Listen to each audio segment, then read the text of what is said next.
और पटना से इस वक्त बड़ी खबर आ रही है। खान ग्लोबल स्टडीज पर हमला मामले से जुड़ी हुई ये बड़ी खबर इस वक्त फैजल खान उर्फ खान सर से पूछताछ खत्म हो गई है। ये पूछताछ जो इस वक्त फैजल खान से चल रही थी वो पूछताछ खत्म हो गई है। फैजल खान से एक बार फिर से पूछताछ हो सकती है। फैजल खान के दोनों सुरक्षा गार्ड से पूछताछ खत्म हुई। दोनों को कदमकुआं पुलिस ने गिरफ्तार कर लिया है। दोनों गार्ड को फिलहाल बेऊर जेल भेजा जाएगा। दोनों की कल एक बार कोर्ट में पेशी कराई जाएगी। पूछताछ में ज्ञान बिंदु के कर्मियों के पथराव के बाद फायरिंग की बात को इन दोनों गार्ड की तरफ से कबूल किया गया है। और संवाददाता रजनीश हमारे साथ इस वक्त इस खबर पर ज्यादा जानकारी के साथ जुड़ गए हैं। रजनीश, दोनों गार्ड की गिरफ्तारी हो चुकी है। इन लोगों ने इस बात को स्वीकार कर लिया कि फायरिंग की गई थी।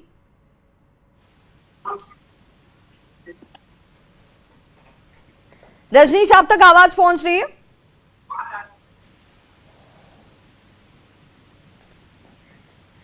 अपने संवाददाता से जुड़ने की कोशिश करेंगे। फिलहाल इस वक्त इस पूरे मामले को लेकर जो बड़ी जानकारी है, दोनों गार्ड ने फायरिंग की बात को स्वीकार कर लिया है। दोनों ने कहा कि फायरिंग की गई थी। हालांकि इनका इसके पीछे का तर्क ये कि पथराव जब किया जा रहा था उस दौरान इन लोगों की तरफ से फायरिंग की गई।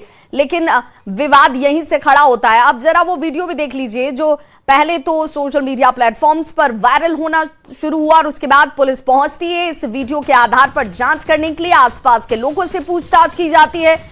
और अब जरा देखिए, ये टीवी स्क्रीन पर हम आपको जो तस्वीर दिखा रहे हैं, इन तस्वीरों के साथ आपको समझ में आएगा। 4 तस्वीरें यहां पर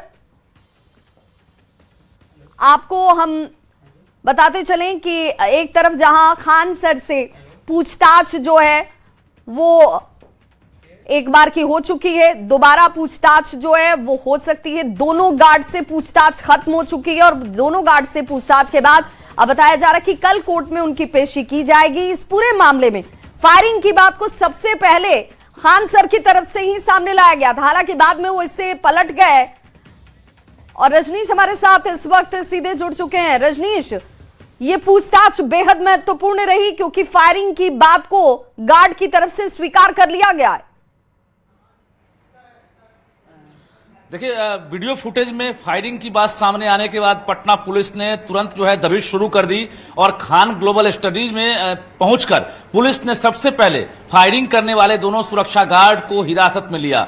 कदमकुआं पुलिस ने लगभग 3 घंटे तक गार्ड से पूछताछ की और सभी सवालों का जवाब मांगा, जिसमें गार्ड ने स्वीकार कर लिया कि हाँ, हमने फायरिंग की थी। तो फायरिंग करने के बाद दोनों गार्ड को अब पुलिस ने गिरफ्तार कर लिया है और गिरफ्तारी के बाद अब बेऊर जेल भेजने की तैयारी चल रही है। यानी कल पटना में कोर्ट में उनकी पेशी होगी, उसके बाद वो जेल जाएंगे। तो पटना पुलिस का एक्शन जारी है। इस बीच जो फैसल खान है उनसे भी लगातार पूछताछ चल रही है। 1 राउंड की पूछताछ हो गई है जो खबर आ रही है और उसके बाद वरीय अधिकारी यानी एसएसपी खुद जो है शाम में कहा जा रहा है कि अब 8 बजे के बाद जो है कभी भी रजनीश, लेकिन खान को बुला सवाल तो ये है कि जब फायरिंग हुई थी, जिसे खुद पहले फैजल खान की तरफ से जानकारी के तौर पर लाया गया था, बाद में वो इससे मुकर जाते हैं, लेकिन अगर गार्ड ने फायरिंग की तो ये जानकारी उनकी तरफ से क्यों नहीं दी गई? बिल्कुल, जिस प्रकार से 2 बार बयान उन्होंने बदला है और बयान बदलने की वजह से ही पटना पुलिस को भी शक हो गया और शक का जो एक तरह से शक की जो बुनियाद है वो और मजबूत तब हो गई जब वीडियो फुटेज सामने आया। यानी पहले खान ने कहा था, जो फैसल खान है, कि 10 से 12 राउंड गोली जो है चलाई गई ज्ञान बिंदु के द्वारा और पुलिस ने जब ज्ञान बिंदु के संचालक रोशन आनंद को गिरफ्तार कर लिया, जेल भेज दिया, तब जाकर वीडियो आया है। उसमें यह क्लियर हो गया है कि खान ने कहा था 10 से 12 राउंड गोलियां चली, बाद में फिर फायरिंग से इनकार कर दिया और अब जो सच्चाई सामने आई है कि खान के ही गार्ड ने गोली चलाई थी, ना कि ज्ञान बिंदु के द्वारा। इसको लेकर पटना पुलिस ने दबिश बढ़ा दी है। हालांकि जो फुटेज में दिख रहा है, जो दोनों शख्स है, दोनों उत्तर प्रदेश का रहने वाला गार्ड है और जिसका सर फटा था, जो इंजोर्ड था, जो पीएमसीएच में भर्ती हुआ था, वो गार्ड कोई और था। ये तीसरा शख्स दोनों जो है जो गिरफ्तार किया गया है अभी। रजनीश, पुलिस की जांच क्या कहती है? अभी तक की इस जांच में क्या ये बात साफ हो पाई कि फायरिंग पहले की गई और पथराव बाद में हुआ, या पहले पथराव किया गया और उसके रिटेलिएशन में ये फायरिंग की गई? बिल्कुल सही सवाल आपने किया है और इस बात का भी खुलासा हो चुका है। न्यूज 18 इस बात की जानकारी दे रहा है। पटना पुलिस के वरीय अधिकारी ने भी जानकारी हमें दी है कि खान ने जो आरोप लगाया था कि पहले फायरिंग की गई थी ज्ञान बिंदु के द्वारा, ये बात गलत थी। दूसरी बात कि जो रोड़ेबाजी की गई थी, पत्थरबाजी की गई थी, उसके बाद दोनों गार्ड ने यह स्वीकार किया है कि पत्थरबाजी के बाद हमने फायरिंग की है। ये बात अभी पटना पुलिस के अधिकारी ने पुष्टि की है। लेकिन सवाल है कि आखिर इस बात को छुपाया क्यों खान ने? फैसल खान ने पटना पुलिस को जानकारी क्यों नहीं दी कि हमारे सुरक्षा गार्ड ने 2 से 3 राउंड गोली चलाई थी और जिसको लेकर अफरा तफरी मची थी। गोली उनके द्वारा चलाई गई, लेकिन उन्होंने कहा था कि ज्ञान बिंदु के द्वारा चलाई गई है। ये जो झूठ बोलने का जो प्रकरण है, यही तूल पकड़ लिया है और इसकी वजह से खान की मुसीबत बढ़ गई है। रात तक बड़ा अपडेट मिल सकता है विभाग, क्योंकि हथियार भी जब्त कर लिया गया है। जिस हथियार से गोली चलाई गई, फायरिंग किया गया है, दोनों हथियार की जांच हो रही है कि आखिर ये लाइसेंसी है, गैर लाइसेंसी है। आखिर 2 से 3 राउंड गोली चलाने की नौबत क्यों आई? दोनों गार्ड ने यह भी कबूल कर लिया कि हमने गोली चलाई, लेकिन इस बात को लेकर पटना पुलिस ने सवाल किया कि खान के कहने पर गोली चली थी, ये गार्ड ने कबूल किया या नहीं। इस बात का भी जवाब हमें नहीं मिला है। लेकिन खान की मुसीबत बढ़ गई है, क्योंकि रोशन आनंद के जो समर्थक थे जिन्होंने पत्थरबाजी की थी, उसमें रोशन आनंद नहीं थे वीडियो फुटेज में। उनकी जब गिरफ्तारी हुई तो खान भी गोली चलाने में फिलहाल नजर नहीं आ रहे हैं, लेकिन इनके जो सुरक्षा गार्ड हैं वो गिरफ्तार हुए हैं। ऐसे में प्राइमा फेसी और मॉडस ऑपरेंडी जो कह रहा है, उसके मुताबिक खान की मुश्किलें बढ़ गई है। खान कभी भी गिरफ्तार हो सकते हैं। विभा, बिल्कुल, बहुत बहुत शुक्रिया रजनीश इस तमाम जानकारी के लिए। इस वक्त की ये बड़ी खबर, जहां पर किसी भी वक्त फैजल खान की गिरफ्तारी हो सकती है अपने ही बयानों को बात बात बदलने को लेकर। और क्या उनकी जानकारी में ये सब कुछ था, किसके आदेश पर और किसके कहने पर गार्ड की तरफ से 2 से 3 राउंड फायरिंग की गई, और क्यों ये जानकारी पुलिस से साझा नहीं की गई कि फायरिंग हुई, लेकिन उनके ही गार्ड की तरफ से फायरिंग की गई 2 से 3 राउंड। बहुत बहुत शुक्रिया इस जानकारी के लिए। और बड़ी खबर आ रही है मुजफ्फरपुर के ब्रह्मपुरा थाना क्षेत्र में प्रसाद हॉस्पिटल से जुड़ी हुई, जहां पर भीषण अग्निकांड आज सुबह देखने को मिला। अग्निकांड में 5 लोगों की मौत हो चुकी है, 10 से ज्यादा लोग झुलस गए। हादसा ब्रह्मपुरा थाना क्षेत्र के प्रसाद अस्पताल का है। पुलिस के मुताबिक अस्पताल के आईसीयू में शॉर्ट सर्किट से आग लगी और धुएं से मरीजों की मौत हो गई। अस्पताल में फायर सेफ्टी को लेकर की गई व्यवस्थाओं पर भी अब सवाल उठ खड़े हुए हैं। परिजनों में चीख पुकार मची। सीएम सम्राट चौधरी लगातार इस हादसे पर नजर बनाए हुए हैं। मृतकों के आश्रितों के लिए 4-4 लाख रुपए मुआवजे का ऐलान किया गया। वहीं इसी मामले में स्वास्थ्य मंत्री निशांत कुमार ने जांच के आदेश दे दिए, जिसके बाद तिरहुत कमिश्नर घटनास्थल की जांच करने के लिए पहुंचे और अस्पताल मालिक और प्रबंधन के खिलाफ एफआईआर दर्ज करने के आदेश दिए गए। और ये इस वक्त आपके टीवी स्क्रीन पर 4 तस्वीरें उस शॉर्ट सर्किट या सिस्टम फेल हुआ, ये सवाल भी है और इसका जवाब मिलना बाकी है। मुजफ्फरपुर में भीषण अग्निकांड में 5 लोगों की जान चली जाती है। अस्पताल में इस हादसे के बाद परिजनों का हंगामा, आक्रोश और नाराजगी साफ नजर आई। जहां आग लगी वहां की तस्वीरें भी हम आपको दिखा रहे हैं और ये तस्वीरें डराने वाली हैं, क्योंकि जहां आईसीयू ठीक उसके बगल में ही किचन भी बनाए गए। मुजफ्फरपुर के निजी अस्पताल में अगलगी की घटना को लेकर बिहार सरकार की खेल और उद्योग मंत्री श्रेयसी सिंह ने दुख व्यक्त किया। मंत्री श्रेयसी सिंह ने कहा कि अस्पताल, होटल जैसे संस्थानों में, अस्पताल से लेकर अगर होटल तक की बात कर लें तो सरकार ने फायर सेफ्टी को लेकर एक निर्देश दे रखा है, जिसका पालन होना चाहिए। उसके बावजूद यहां पर उसकी अनदेखी हो जाती है और इस तरह के हादसे अगर होते हैं तो इन पर सरकार कार्रवाई जरूर करेगी। देखिए, हमेशा फायर सेफ्टी के जो रेगुलेशंस है उसको हमेशा सरकार अपने हर एक सर्विस प्रोवाइडर हो, चाहे मैन्युफैक्चरिंग प्रोवाइडर हो, सबके साथ उसको इंटीग्रेट करती है। और वो आज के दिन में जिस दुर्भाग्यपूर्ण घटना की आप बात कर रहे हैं, निश्चित रूप से हम सब लोगों को पता है कि fire is a big hazard और उसके सिक्योरिटी प्रोविजंस हर जगह सही रूप से होने चाहिए। तो मुजफ्फरपुर आग कांड पर मंत्री का एक बड़ा बयान, जिसमें मंत्री विजय सिन्हा का कड़ा रुख देखने को मिला है। जांच में दोषी पाए गए तो कार्रवाई जरूर होगी, ये बड़ा बयान उनकी तरफ से दिया गया। घायलों को बेहतर इलाज दिए जा रहे हैं। तो विजय सिन्हा की तरफ से ये बड़ा बयान जिसमें उन्होंने कहा कि ऐसी घटनाएं क्षम्य नहीं है और लापरवाही करने वाले लोगों के ऊपर सख्त कार्रवाई जरूर की जाएगी। सुनिए क्या कुछ कह रहे हैं मंत्री विजय सिन्हा। गंभीरता के साथ लगी हुई है, दोषी होंगे, कार्रवाई होगा और लोगों को जो है शेष बचे हुए उनको राहत पहुंचाने की भी व्यवस्था बनाई जा रही है। कटिहार से बड़ी खबर आ रही है, जहां कांग्रेस प्रदेश अध्यक्ष राजेश राम की मौजूदगी में कांग्रेस कार्यकर्ताओं ने जमकर बवाल काटा। जानकारी के मुताबिक पूर्व सीएलपी लीडर शकील अहमद ने तारिक अनवर को लेकर कुछ बातें कही थी और इसी पर कार्यकर्ता भड़क गए। शकील अहमद के खिलाफ जमकर नारेबाजी करते हुए यहां हंगामा किया गया। बाद में किसी तरह से कांग्रेस कार्यकर्ताओं को शांत करवाया गया। वहीं इस पूरे विवाद पर कांग्रेस प्रदेश अध्यक्ष राजेश राम ने कहा कि वो इसे हंगामा नहीं मानते बल्कि कार्यकर्ताओं का अपना विचार है जिसे कार्यकर्ताओं ने अपने अंदाज में रखा है। अभी वर्तमान पूर्व सीएलपी लीडर ने कहा कि शकील अहमद खान जो पूरे बिहार को कांग्रेस को बर्बाद कर दिया, उन्होंने कहा कि सत्ता पक्ष के विधायक के खिलाफ आके बैठ जाते हैं। कैसे बैठ जाते हैं उसका आप नोटिफिकेशन दिखाइए कि पार्टी ने निकाल दिया है। पोस्टर में फोटो है, पोस्टर में फोटो नहीं।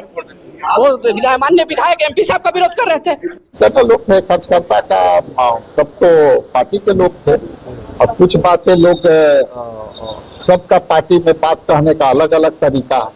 ये नोक झोंक नहीं मानी जाती। हम इंटरनल डेमोक्रेसी में विश्वास रखते हैं। हमारे नेता कई तरह से अपनी बातें रखते हैं, उसी का एक पार्ट हो सकता है। हम उसको नोक झोंक नहीं मानते हैं, उसको हम सुझाव मानते हैं। और चलिए अब नजर डालते हैं लॉ एंड ऑर्डर की खबरों पर।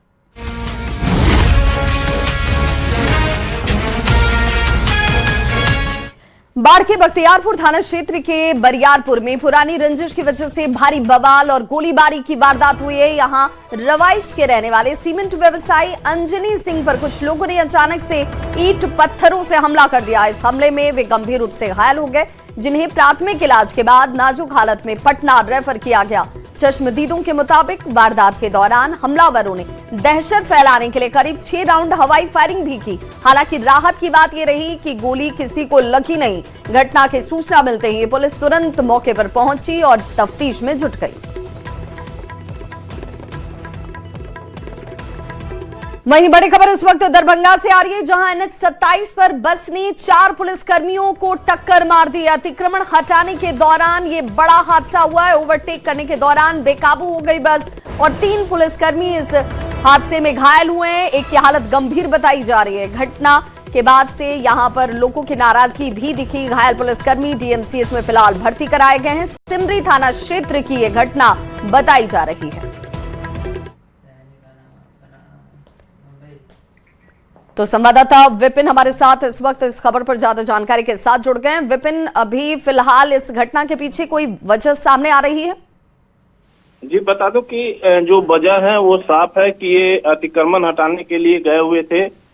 4 से 5 की संख्या में पुलिसकर्मी थे, अधिकारी भी मौजूद थे और उसी क्रम में एक जो बस जो मुजफ्फरपुर तरफ से आ रही थी वो अचानक से ओवरटेक करने के कारण जो है नियंत्रित हो गई और सड़क किनारे खड़े जो 4 पुलिसकर्मियों को टक्कर मारते हुए जो वहां से फरार हो गए, जिसमें से 4 में से 3 जो है हल्की चोटें उन्हें आई हैं, लेकिन एक पुलिसकर्मी गंभीर रूप से घायल हो गए, जो करीब 45 मिनट तक बेहोशी हालत में ही उन्हें DMCH में भर्ती कराया गया। लेकिन तत्काल स्थिति उनकी भी ठीक है और जो चारों है उनका इलाज अभी DMCH में चल रहा है। तो कारण यही अभी प्रथम दृष्टया नजर आया कि बस जो अनियंत्रित होकर इनको टक्कर मारकर। बहुत बहुत शुक्रिया विपिन इस तमाम जानकारी के लिए।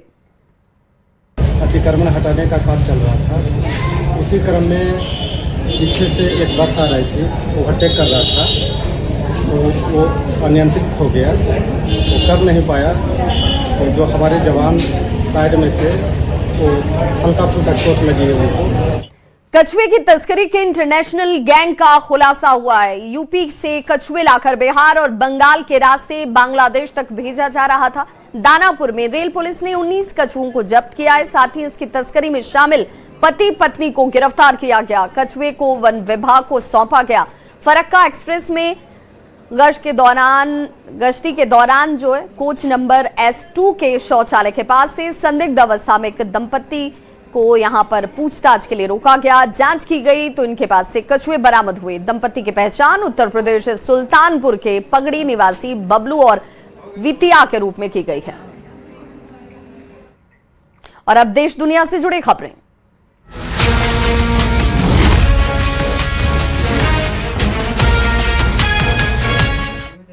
भारत दौरे पर आई वेनेजुएला की कार्यवाहक राष्ट्रपति डेल्सी रोड्रिगेज ने प्रधानमंत्री नरेंद्र मोदी से मुलाकात की है। दोनों नेताओं ने ऊर्जा, सुरक्षा, व्यापार, निवेश, स्वास्थ्य सेवा, ऑटोमोबाइल और क्रिटिकल मिनरल्स जैसे अहम क्षेत्रों में सहयोग बढ़ाने पर चर्चा की।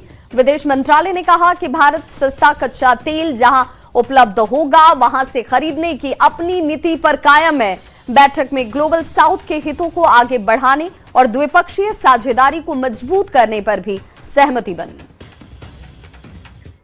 राजधानी दिल्ली के करावल नगर में देर शाम एक 4 मंजिला इमारत भरभरा कर गिर गई। स्थानीय लोगों ने हादसे से पहले ही बिल्डिंग में दरारें देखी, जिसके बाद अधिकारियों ने समय रहते तुरंत इस बिल्डिंग को खाली करवाया और एक बड़ा हादसा वक्त होने से पहले टाल दिया गया। घटना की सूचना मिलते ही पुलिस, दमकल विभाग और डीडीएमए की टीमें मौके पर पहुंची। सुरक्षा उपाय किए गए। दिल्ली पुलिस ने कहा कि करावल नगर इलाके में बुधवार शाम को एक 4 मंजिला इमारत में दरार पड़ने के बाद वो गिर जाती है, ढह जाती है। इमारत में रहने वाले लोगों को पहले ही सुरक्षित निकाल लिया गया था। यही वजह है कि किसी के हताहत होने की खबर नहीं है।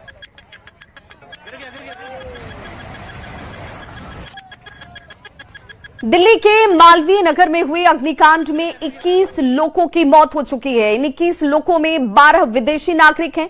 दिल्ली के इस अग्निकांड के बारे में जिस किसी ने भी सुना उसकी रूह कांप गई। जब धुएं के गुबार होटल के बेसमेंट में जमा होता गया, सांसें जिस्म को छोड़ती चली गई। आसपास के लोग जितने लोगों को बचाने की कोशिश कर पाए उन्होंने पूरी कोशिश की और जानों को बचाया भी। फायर ब्रिगेड और पुलिस के जवानों ने भी इस हादसे में लोगों को बचाने की पूरी कोशिश की। मामले में दिल्ली पुलिस ने होटल के मालिक लवकेश बजाज को गिरफ्तार कर लिया है। वहीं दिल्ली सरकार ने इस मामले में मजिस्ट्रेट जांच के आदेश दे दिए हैं। अब तक की जांच में कई बातें सामने भी आई हैं, जैसे होटल के पास सिर्फ 6 कमरे की परमिशन थी लेकिन बना दिए गए 25 कमरे। फायर एनओसी अब तक दमकल को रिकॉर्ड ही नहीं मिला। उससे लेकर इस हादसे से सबक लेते हुए एमसीडी अब इलाके के अवैध होटल्स पर कार्रवाई की तैयारी में है। वहीं दिल्ली के दूसरे इलाके में आज सीलिंग की कार्रवाई भी की गई। बीते कुछ दिनों से तपिश सूरज की लोग बार बार झेल रहे हैं और इस वजह से लोगों को परेशानी उठानी पड़ रही थी। लेकिन दिल्ली एनसीआर के लोगों को गुरुवार का दिन राहत की खबर के साथ आया। बारिश के फुहारों और काली घटाओं ने उन्हें बड़ी राहत दी। दोपहर 2 बजे से सोनीपत, फरीदाबाद, दिल्ली, नोएडा और गाजियाबाद के कुछ इलाकों में झमाझम बारिश हुई। मौसम बदल गया। नोएडा में तेज आंधी चली। सोनीपत, फरीदाबाद में धूल भरी हवाओं के साथ तेज बारिश हुई। नोएडा में काले बादल छाने के बाद तेज आंधी चलने के साथ तेज बारिश भी हुई। लोगों को गर्मी से इस बारिश ने थोड़ी देर के लिए ही राहत जरूर दी। और बड़ी खबर इस वक्त आ रही है। ज्ञान बिंदु कोचिंग के छात्र सड़क पर अब उतर आए हैं। कोचिंग डायरेक्टर रोशन आनंद को रिहा करने की मांग करते हुए अब ज्ञान बिंदु कोचिंग के ये तमाम छात्र सड़कों पर मौजूद। बड़ी संख्या इन छात्रों की जो एनआईटी होते हुए करगिल चौक पहुंच रहे हैं। अब ये एक्सक्लूसिव तस्वीरें इस वक्त आपके टीवी स्क्रीन पर। इन तस्वीरों को देखकर देखिए जब इनके हाथों में आप देखेंगे तो तख्तियां हैं, बैनर हैं और मांग इस बात की कि ज्ञान बिंदु कोचिंग के डायरेक्टर रोशन आनंद को रिहा किया जाए। खान कोचिंग पर हमले के बाद गिरफ्तारी की कार्रवाई हुई और ज्ञान बिंदु कोचिंग के जो संचालक हैं रोशन आनंद, उनकी गिरफ्तारी हो जाती है और अब ये छात्र सड़क पर हैं। संवाददाता धर्मेंद्र हमारे साथ इस वक्त इस खबर पर जुड़ गए हैं। धर्मेंद्र, छात्रों की मांग, अब इस मांग के आलोक में क्या हो रहा है? जी, छात्रों की सिर्फ एक ही मांग है कि जो उनके सर रोशन आनंद को जिस तरह से गिरफ्तार किया गया है उनकी रिहाई हो और हजारों की संख्या में जो छात्र हैं वो ज्ञान बिंदु कोचिंग से निकलकर कारगिल चौक पहुंच रहे हैं। वहां प्रोटेस्ट करेंगे और सरकार से सिर्फ मांग है, पुलिस प्रशासन से मांग है कि जो रोशन आनंद की जो गिरफ्तारी हुई है वो कहीं ना कहीं जायज नहीं है। क्योंकि एफआईआर में गोली चलने की बातें नहीं है और फायरिंग बातें बताई गई थी। तमाम बातों को धर्मेंद्र, क्या फैजल खान के 2 गार्ड की गिरफ्तारी के बाद इन छात्रों को ये उम्मीद जगी है कि अब इनके डायरेक्टर को छोड़ दिया जाएगा? जी हाँ, छात्रों ने आज ज्ञान बिंदु के छात्रों ने आज प्रेस वार्ता भी की थी। उनका ये कहना था कि जिस तरह से जो आरोप लगाए गए हैं रोशन आनंद उनके डायरेक्टर पर जो आरोप लगाए गए हैं वो आरोप पूरी तरह से निराधार है। जो खान सर के गार्ड के द्वारा ही गोली चलाई गई थी और बाद में इस प्रोपेगेंडा को फैलाया गया कि ज्ञान बिंदु के डायरेक्टर के द्वारा या जो स्टाफ है उनके द्वारा फायरिंग की गई है। तो तमाम बातों को लेकर छात्र आक्रोशित थे और छात्रों का आक्रोश सड़क पर दिख रहा है। चलिए, बहुत बहुत शुक्रिया धर्मेंद्र इस तमाम जानकारी के लिए। और अब खबरें कारोबार जगत की।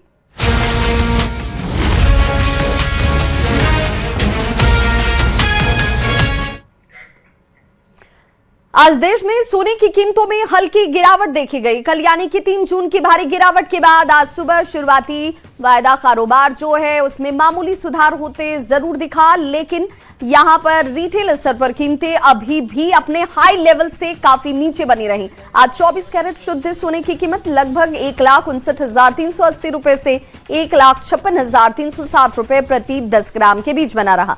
वहीं चांदी के भाव में कल के मुकाबले आज थोड़ी रिकवरी देखने को मिली। चांदी आज 2,64,000 रुपए प्रति किलो के भाव पर बेचा जाता नजर आया। और अब खबरें खेल जगत से जुड़ी हुई।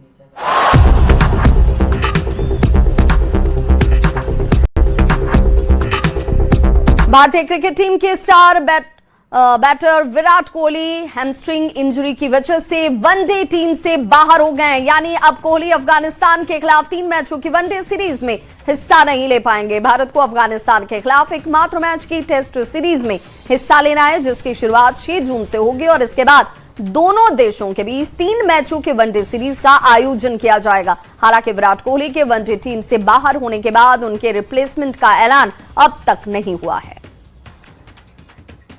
और चलिए अब नजर डालते हैं मनोरंजन जगत की खबरों पर।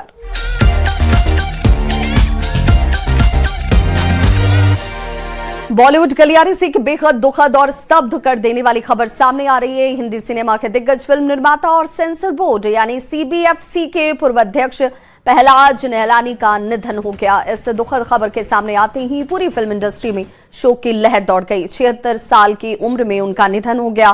पहलाज निहलानी कई दिनों से बीमार चल रहे थे। निहलानी ने आंखें और शोला और शबनम जैसी हिट फिल्मों का निर्माण किया था। तो पहलाज निहलानी के निधन पर बिहार के मुख्यमंत्री सम्राट चौधरी ने दुख जाहिर किया। सीएम ने सोशल मीडिया प्लेटफॉर्म एक्स पर एक पोस्ट किया और लिखा, निहलानी जी के निधन का समाचार अत्यंत दुखद, उनके योगदान